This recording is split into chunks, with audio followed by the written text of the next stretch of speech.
मस्जिद के नजदीक एक ज़ईफा को,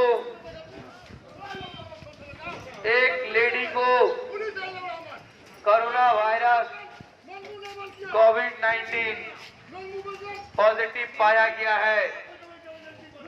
और आप लोग प्रशासन का साथ दें, गवर्नमेंट के बताए हुए गाइडलाइन को फॉलो करें ताकि इस महामारी रोग से आपको भी बचाया जा सके, खुद को भी बचाया जा सके, पूरे समाज को बचाया जा सके और इस धरती पर इंसानियत को बचाया जा सके।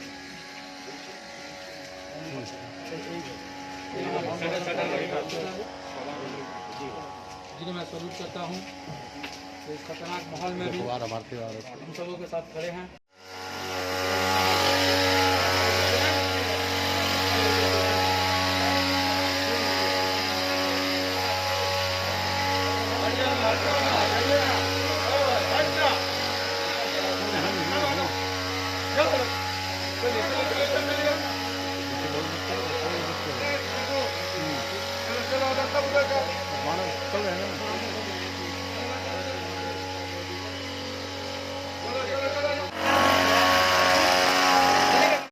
हैदर अली कैमरामैन मोहम्मद आफरीदी के साथ।